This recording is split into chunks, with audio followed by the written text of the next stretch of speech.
Treating manager as partner of the firm with retrospective effect. अब इस case में ऐसा होता है कि फर्म के जो पार्टनर है वो उनका जो मैनेजर होता है उसको एज अ पार्टनर शो करना चाहते हैं, लेकिन रेट्रोस्पेक्टिव इफ़ेक्ट के साथ, जिसका मतलब है कि वो मैनेजर अगले साल से नहीं पर पिछले कुछ सालों से फर्म का पार्टनर था, ये उन्हें शो करना है। यानी पिछले 1 साल 2 साल वो जो भी क्वेश्चन में दिया है उतने सालों से वो मैनेजर जो है वो फर्म का पार्टनर ही था, वो ये शो करना चाहते हैं। तो इस रिगार्डिंग में इनको क्या करना पड़ेगा कि जो चेंजेस, अगर वो पार्टनर होता तो उसको जो चीज़ें मिलनी चाहिए थी, यानी प्रॉफिट्स में चेंजेस आ जाएंगे। प्रॉफिट के रिगार्डिंग हमको यहाँ पे एडजस्टमेंट करने पड़ेंगे, ठीक है। जो भी चीज़ें उसे दी थी या एज अ पार्टनर हम उसे जो चीज़ें देना चाहते थे वो सारी चीज़ों का एडजस्टमेंट हमें करना पड़ेगा उतने सालों के लिए जितने साल से हमें उसे एज अ पार्टनर ट्रीट करना है। वो क्वेश्चन पे डिपेंड करता है, क्योंकि ये मैनेजर था तो उसे प्रॉफिट तो ऑब्वियसली नहीं मिला होगा, प्रॉफिट तो जो दूसरे पार्टनर्स थे उन्हीं में बटा होगा। अब अगर वो पिछले कुछ सालों से इसे मैनेजर को पार्टनर शो करना चाहते हैं तो पार्टनर को तो प्रॉफिट मिलना ही चाहिए।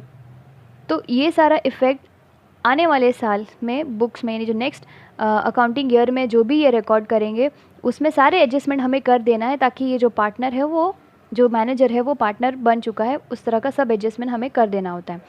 अभी एक single entry for the net effect is required to be pass. इन सब चीज़ों के लिए हमको एक सिंगल एडजस्टमेंट एंट्री पास करना होता है। पास्ट एडजस्टमेंट का ही टॉपिक है, उसी के तरह का है, बट थोड़ा सा अलग है। क्वेश्चन समझ लेते हैं, क्वेश्चन सॉल्व कर लेंगे तो कंसेप्ट काफ़ी क्लियर हो जाएगा। तो क्वेश्चन है कि P and Q are partners sharing profits and losses in the ratio of 3:2। ये इन दोनों का प्रॉफिट शेयरिंग रेशियो है।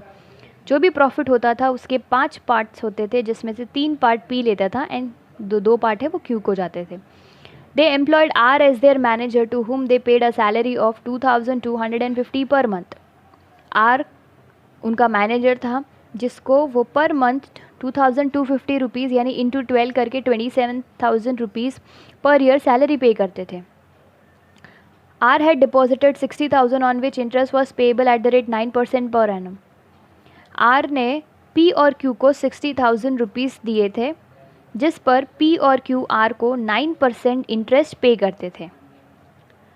एट द एंड ऑफ 2017-18 के एंड में, आफ्टर डिवीजन ऑफ प्रॉफिट, यानी 2017 और 18 में जब P और Q प्रॉफिट बांट चुके थे, उन दोनों ने डिसाइड किया कि R should be treated as a partner with effect from 1 April 2014-15।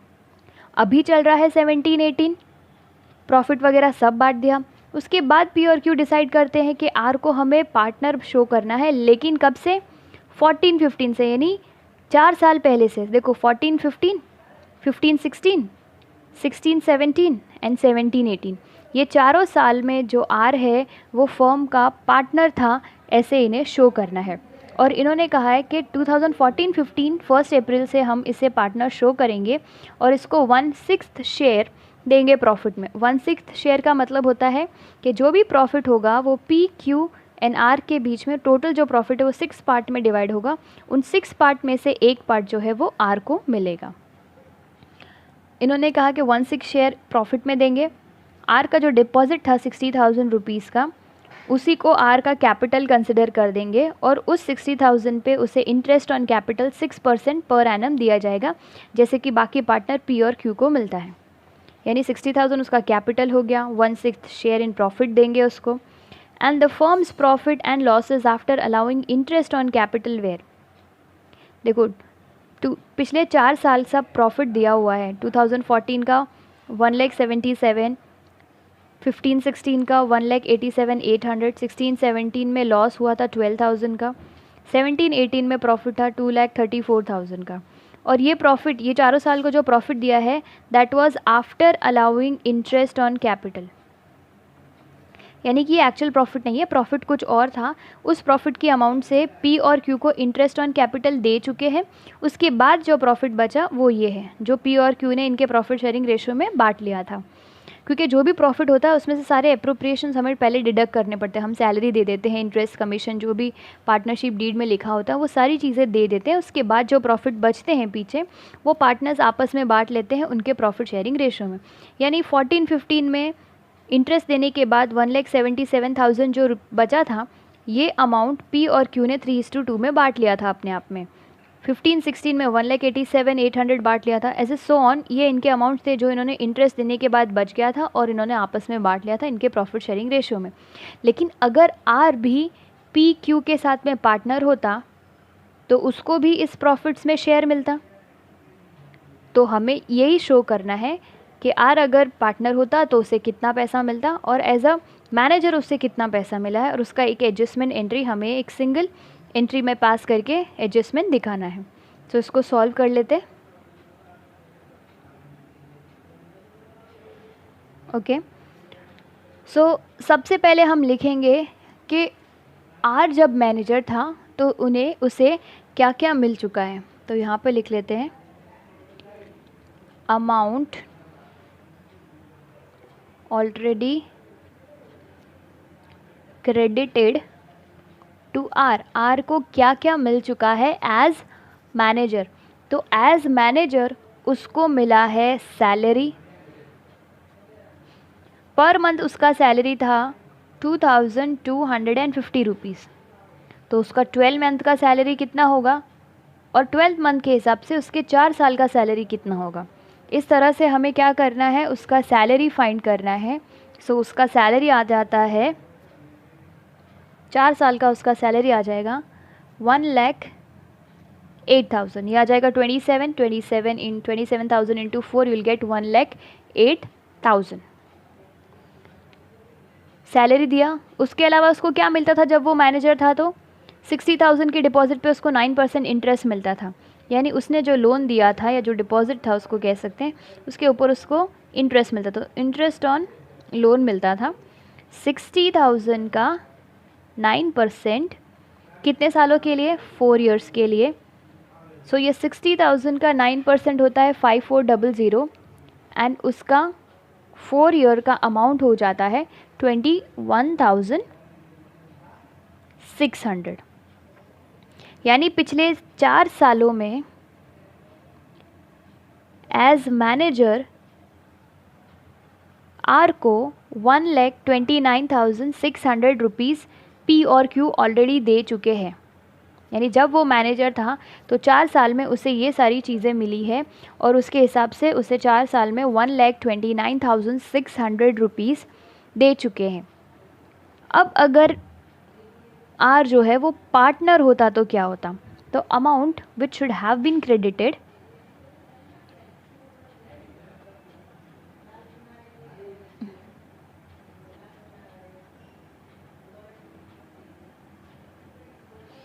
क्या क्या क्रेडिट होना चाहिए था आर के पास अगर वो हमारा पार्टनर होता, तो मीन्स पी और क्यू के साथ पार्टनर होता तो क्या मिलता।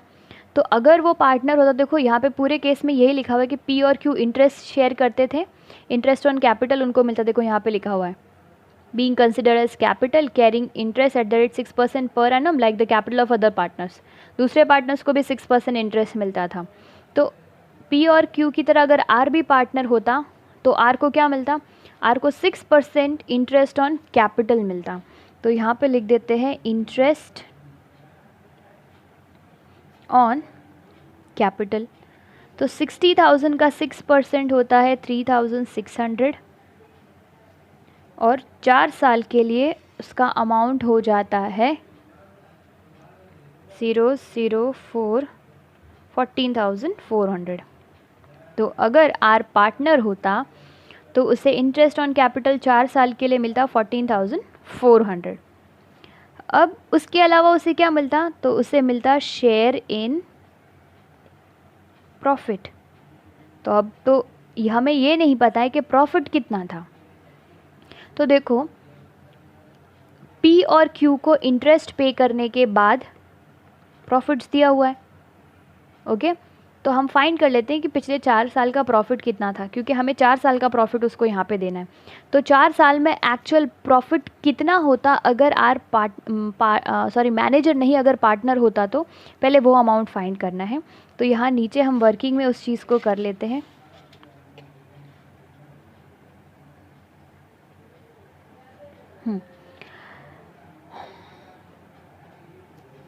तो प्रॉफिट 4 साल का कितना होता, तो उसके लिए हमें क्या करना है, जो 4 ईयर्स का प्रॉफिट हमें दिया हुआ है, 1 साल का लॉस है, उन सभी को ऐड करना है।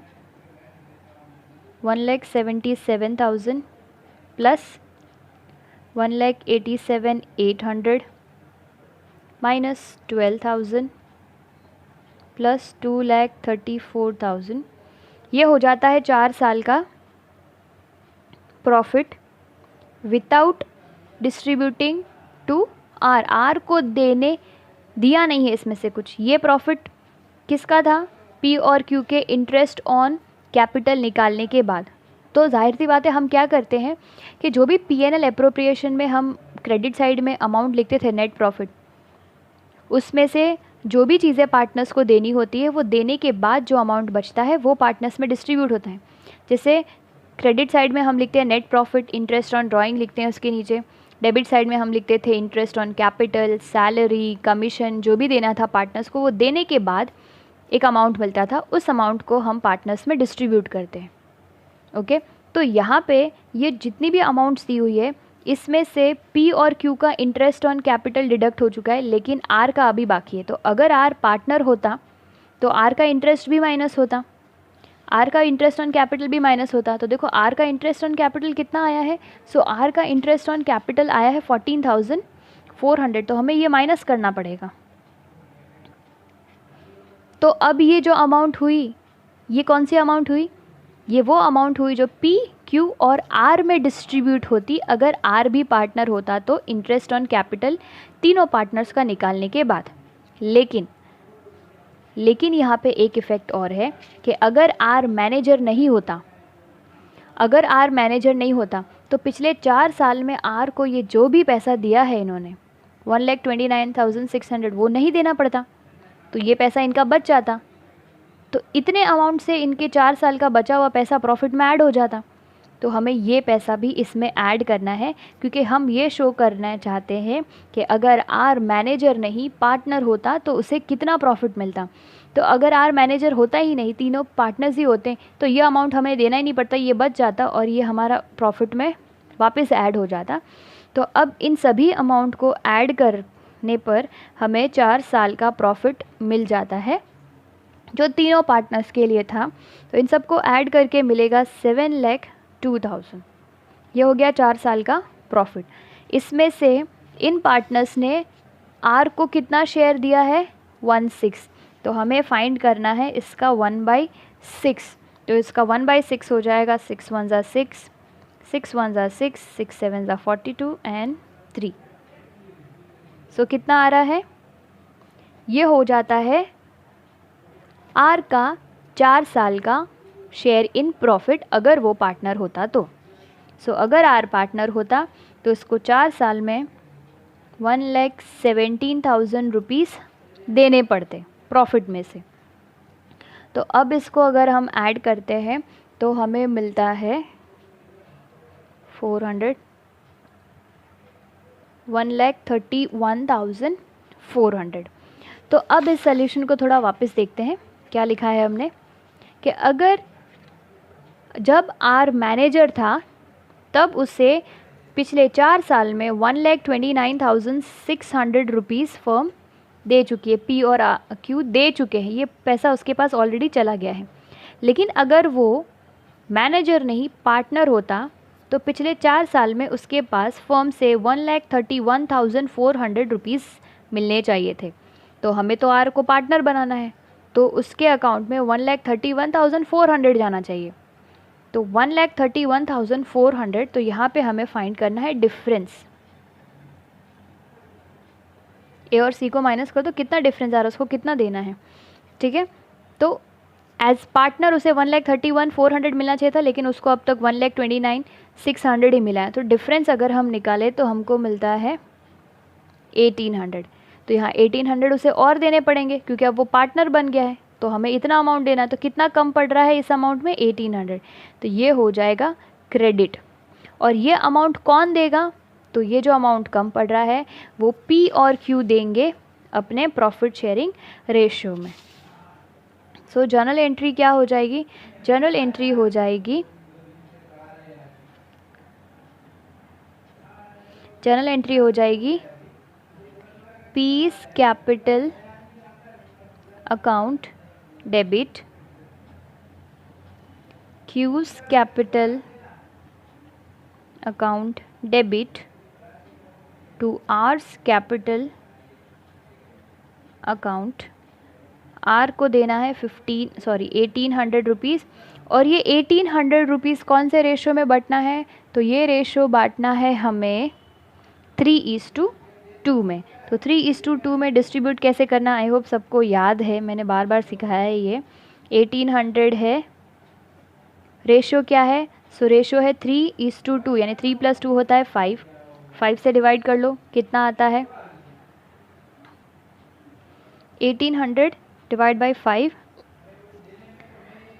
5 3 ज़ा 15, 3 बचता है, 6 ज़ा 30, 360 आता है।